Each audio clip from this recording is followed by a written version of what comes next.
आगे 5 नंबर का क्वेश्चन है, बहुराष्ट्रीय कंपनी से क्या समझते हैं। ठीक है, बहुराष्ट्रीय कंपनी क्या है? वैसी कंपनी जो एक देश से शुरू होता है, जिसका मुख्यालय एक ही देश में होता है, यानी मेन ऑफिस जो होगा, मेन ब्रांच जो होगा वो एक ही देश में होगा, लेकिन अलग अलग देशों में ऑपरेट करती है, उसको हम बहुराष्ट्रीय कंपनी कहते हैं। जैसे कि सैमसंग की बात करेंगे, सैमसंग बहुत सारे, भारत के अलावा बहुत सारे देशों में काम करता है। रिलायंस की बात करेंगे, रिलायंस भारत के अलावा बहुत सारे देशों में काम करता है।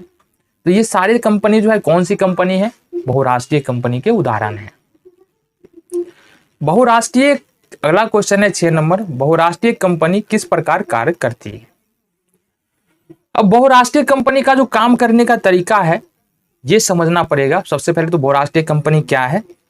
एक देश की कोई कंपनी होगी जो अलग अलग देशों में काम करेगी, वहां पर जाकर सामान बनाएगी और वस्तु को उत्पादन करके अलग अलग देशों में जाकर बेचेगी। बहुराष्ट्रीय कंपनी काम कैसे करती है? बहुराष्ट्रीय, मान लो एक कार बनाना है ना, तो कार बनाने के लिए टायर बनाना पड़ेगा, उसके अलग अलग पार्ट्स बनाने पड़ेंगे, ग्लास यानी शीशे की जरूरत होगा। तो बहुराष्ट्रीय कंपनी क्या करता है? जहां पर टायर सस्ता है वहां पर टायर बनवा लिया, जिस देश में वहां पर टायर का डाल दिया, हब उद्योग डाल दिया। जहां पर ग्लास सस्ता है उस देश में जाके ग्लास बनवा लिया। जहां पे डोर बन रहा है, यानी कि जो अलग अलग पार्ट्स है, स्टीयरिंग बन रहा है, वहां पर स्टीयरिंग बना कर ले आया। जहां पर सस्ते स्टीयरिंग बन रहा है वहां पर स्टीयरिंग बना कर ले आया।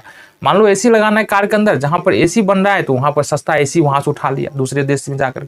तो एक जो कार की कंपनी है सिर्फ भारत में आकर के नहीं बन रही है, इसका सामान अलग अलग देशों में बन के आ रही है और फिर असेंबल कर रही है यहाँ पर नेपाल में जाकर, या भारत में कई दूसरी जगह असेंबल हो रहा है।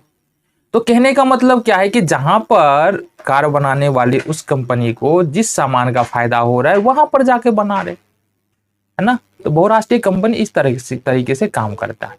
देखो एक सिंपल सा उदाहरण है जिसको हम समझ ले तो बहुराष्ट्रीय कंपनी और ज्यादा बेहतर समझ में आ जाएगा।